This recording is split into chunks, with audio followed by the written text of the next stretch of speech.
সূৰ্যৰ তাপ আৰু পিতৃৰ ক্ৰোধ দুয়োটাই সহ্য কৰিবলৈ শিকক, কাৰণ সূৰ্য ডুবিলে পৃথিৱী অন্ধকাৰ আৰু পিতৃ নহ'লে জীৱনটো অন্ধকাৰ। আজিকালিতো এতিয়া ফেশ্বন হৈ গৈছে বৃদ্ধ পিতৃ মাতৃক বৃদ্ধাশ্ৰমত থৈ অহা। পঢ়া শুনা কৰি ডিগ্ৰী লৈ কি লাভ যদি বৃদ্ধ পিতৃ মাতৃক বৃদ্ধ বয়সত আপুনি ৰাখিবই নোৱাৰে? তেনে ল'ৰা নথকাই ভাল। হাজাৰ হাজাৰ ডিগ্ৰী ল'লেও মানুহৰ সাধাৰণ ব্যৱহাৰ ঠিক নহ'লে তেনে মানুহৰ স্থান মনুষ্য চাৰিত নপৰে। মূৰ্খ লোকৰ কাৰণে সমাজ নষ্ট নহয়, সমাজ নষ্ট হয় শিক্ষিত লোকৰ মূৰ্খ স্বভাৱৰ কাৰণে।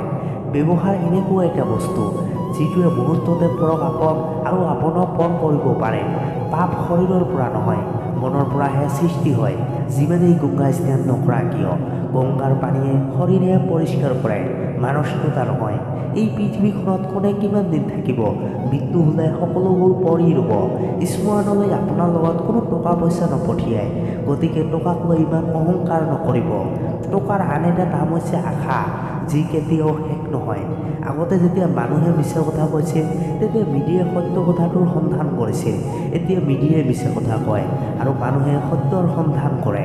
মানুহ যেতিয়া অশিক্ষিত আছিল তেতিয়া শিক্ষিত নেতাক নিৰ্বাচন কৰিছিল, আৰু যেতিয়াৰে পৰা মানুহ শিক্ষিত হ'ল তেতিয়াৰে পৰাই অশিক্ষিত নেতাক নিৰ্বাচন কৰাৰ অশুভ পৰম্পৰা আৰম্ভ হ'ল।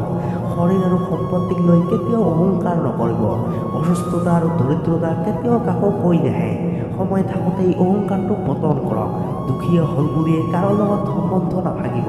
যিমান সন্মান দুখীয়াৰ ঘৰত গ'লে পাব আপুনি, ধনীৰ ঘৰত গ'লে হয়তো সিমান সন্মান নেপাব পাৰে আপুনি।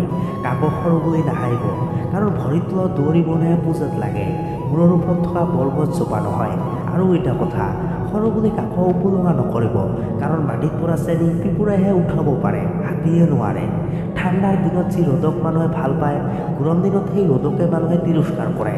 মানুহে আপোনাক মূল্য সিমান দিনেই দিব যিমান দিন মানুহৰ আপোনাৰ প্ৰয়োজন শেষ নহয়। আটাইতকৈ অহংকাৰী ব্যক্তি হ'ল সেইজন যিয়ে আনক কু-অভ্যাসক ঘৃণা কৰে আৰু পৰ্দাৰ আঁৰত নিজে এনে কু-অভ্যাসত লিপ্ত হয়। আজিলৈ ইমানখিনি। আশা কৰিম ভিডিঅ'টো চাই আপুনি ভাল পালে। যদি সঁচাকৈ ভাল লাগে তেন্তে চেনেলটো ছাবস্ক্ৰাইব কৰি বেল আইকনটো ক্লিক কৰি লওক, যাতে পৰৱৰ্তী ভিডিঅ'ৰ ন'টিফিকেশ্যন আপুনি আগতীয়াকৈ লাভ কৰে। আন এটা নতুন ভিডিঅ'ৰ সৈতে পুনৰ লগ পোৱাৰ প্ৰতিশ্ৰুতিৰে আজিলৈ বিদায় লৈছোঁ।